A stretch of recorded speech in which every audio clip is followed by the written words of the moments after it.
Ang kwento ng Ibong Adarna na isa sa dula ng First Year Wisdom. Sa kaharian ng Barbanya ay may maharlikang pamilyang nakatira. Sina Hari Fernando, Reyna Valeriana at ang kanilang tatlong anak na lalaki na sina Don Pedro, Don Diego at Don Juan. Ang pamilyang ito ay masaya nang isang araw nagkasakit ang kanilang mahal na ama. Maluha na po ang kalagayan ng mahal na hari. Anong pwedeng gawin upang maibsan ang kalagayan ng aking mahal na asawa? Ang tanging makakapagpagaling sa mahal na hari ay ang awit ng Ibong Adarna. Kung ganyan ipatawag ang mga kawan. Bakit hindi na lamang po kami ng mga anak para malaman natin kung sino kapalit sa trono niyo at ang mga mahalan sa buong kaharian? Sangayon ako sa iyo, patawag ang aking mga mahal na anak. At gayon din, pinatawag ang mga anak ng hari.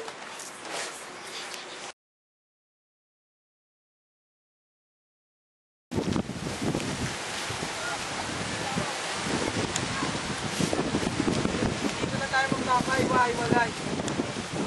Don Juan, doon. Don Diego, doon ka naman. At ako, dito. Isa natin paglalakbay. Sige, ingat-ingat na tayo mga kapatid.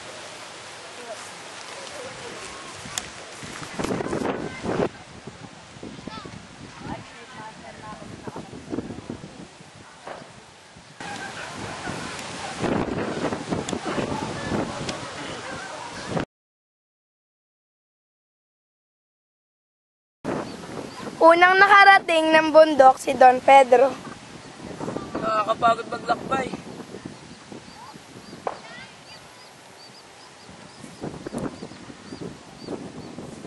Makaya po bang makahingi ng tinapay? Hindi po pwede. Masyado pang malayo ang aking lalakbayin. Ayun po ba ang bundok, Tabor? Oo. Bakit?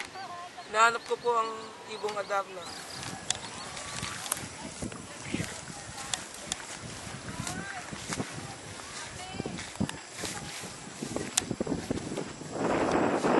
Ito pala po nung dinadapuan ng Ibong Adarna.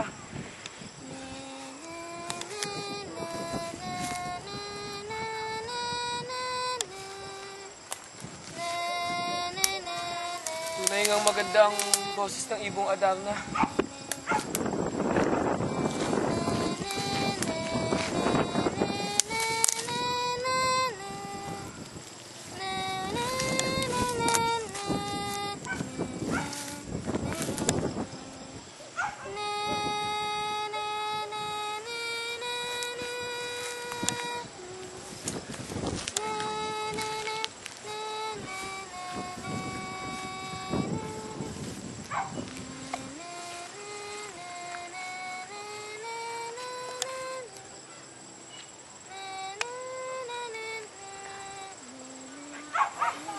Sunod na dumating sa bundok si Don Diego. Nakakapagod maglakbay.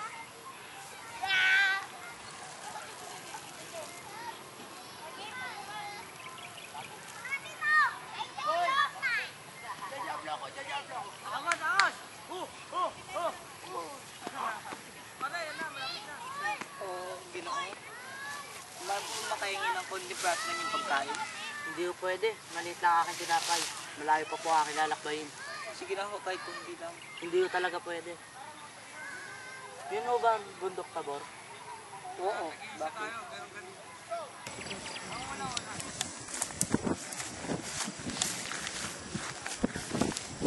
Sa wakas, narating ko rin ang pinamumugaran ng Ibong Adarna.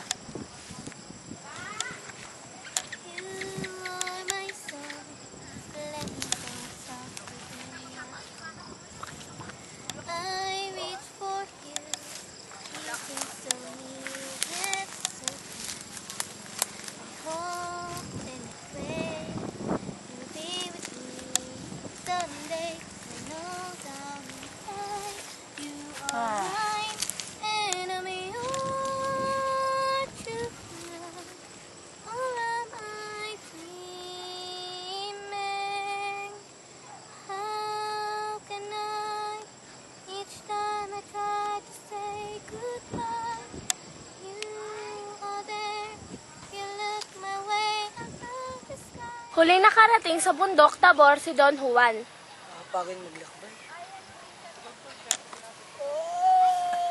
Ano yun? Harapin mo ako! Wala sa inyo. Ilang araw na ako di kumakain. Salamat. Pero paano ikaw? Di ba ikaw nagugutom? Okay lang ako. Mas malakas pa po katawan ko kaysa po sa inyo. Salamat. May matutulong ba ako sa'yo? Meron po. Nais ko sana muli ng ibong Adarna. Kung ganun, pumunta ka sa bundok na yun. Doon mo makita isang kuweba. Sa loob ng kuweba na yun, may nakatira isang ermitanyo. Siya ang tutulong sa'yo para hulihin ang ibong Adarna.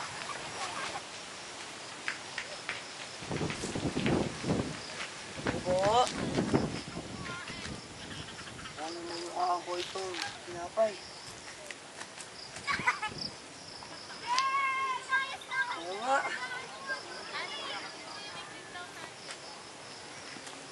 Anong may paglilingkod ko sa'yo? Nais ko sanang uli ng ibong Adarna. May ibibigay ako sa'yo, mga gamit.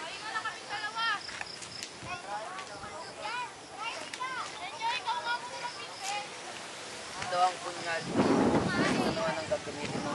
Ang prutas na hindi para ito ay okay. Taawit ng ibong Adarna. Una, sa bawat kanta ng ibong Adarna, sugatan mo ang iyong braso. At sa ikapitong kanta ng ibong Adarna, papatakan mo ang iyong sugat ng katas na prutas na iyan. Nakuha mo ba? Opo.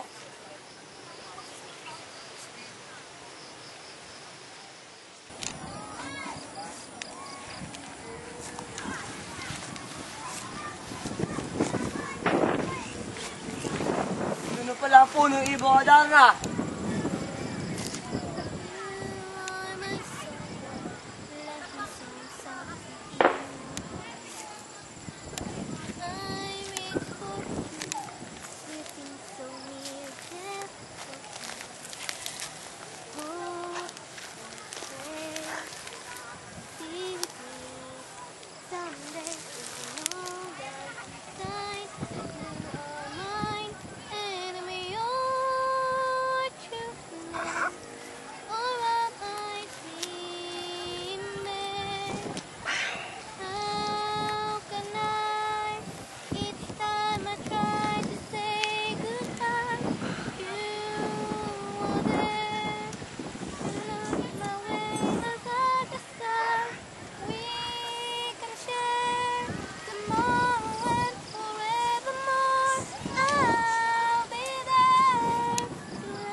Sinigas sa mga kapatid ko.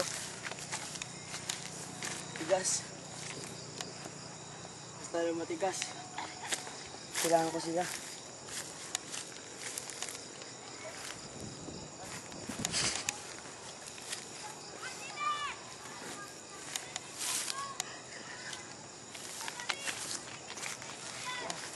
Gising mga kapatid.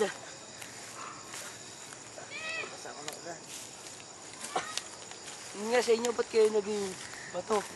Ang tigas pa ng katawan nyo. Ano ka lang? Okay lang kayo? Okay lang kami.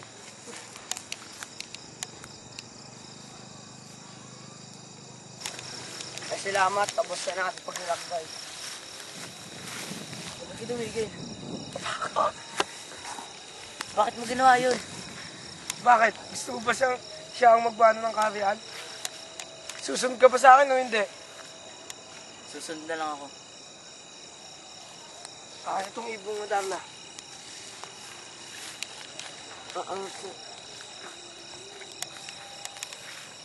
Mahal na hari, hindi po talaga ang dalawang to ang nakakuha sa akin, kundi si Don Juan. Ano? Totoo ba yung sinabi ng ibong Adarna? Hindi. Hindi yung totoo aking ama. Kami po talaga ang nakukuha sa ibong Adarna. Hindi aking ama. Pinagtaksilan nila ako. Ako talaga nahuli sa ibong Adarna. Anong ginawa nila sa'yo, aking anak? Nampas nila ako sa ulo. Tumumba ako. Pinagtisan ko. Patawarin niyo po kami, aming ama. Katulad sila. Huwag na po. Patawarin na. Yes.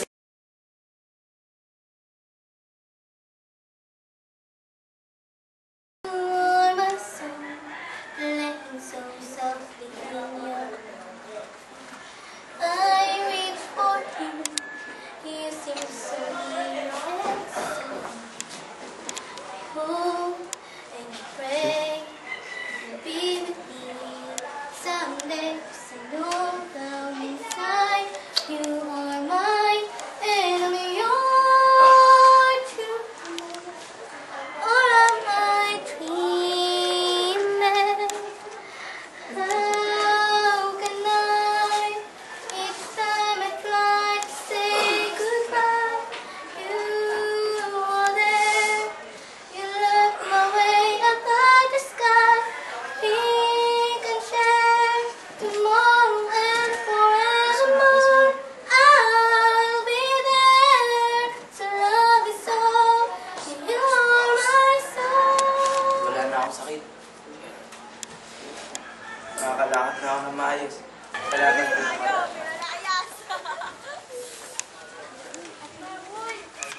Nakabigani. Makabigani.